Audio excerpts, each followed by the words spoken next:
from the God of each God. I want to remain faithful to my love. Ako yun. Paano ko sasabihin sa kanya na yung pagkikita ko dun sa mga ibang babae, I suppose, or lalaki, na hindi siya pinagdududahan.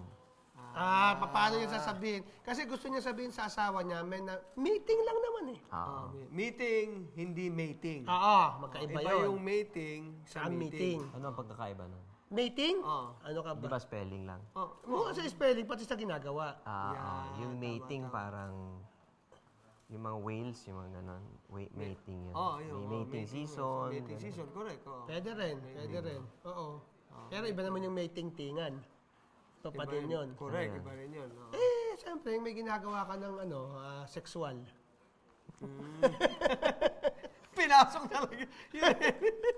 Maintindihan niya na yun. Maintindihan. Maintindihan niya na yun. Iba nga yun sa meeting. Kung meeting lang, pwede namang sabihin yun sa asawa. Although minsan mahirap, minsan hindi siya naniniwala na meeting lang.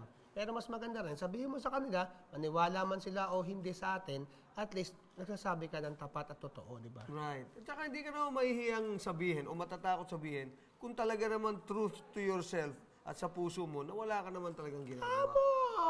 Tsaka siguro dapat tandaan mo kung talagang mahal ka niyang taong yan, pagkakatiwalaan ka dapat. Dapat Trust. trust. Oo. Pati Hindi sa yung meeting, nabibili, alam mo dalawa yan. May trust dapat sa'yo ang asawa mo kung makikipag-meeting ka. Ngayon kung makapag-meeting ka naman, dapat may trust ka rin. Ngayon, kung meron po kayong tanong sa amin, tandaan nyo lang po, yung hashtag #AskTupe, hashtag #TorpeProblems, at saka yung @ConfessionTorpe. Huwag nyo kakalimutan yan. Isang word lang yun, no? Isang word lang.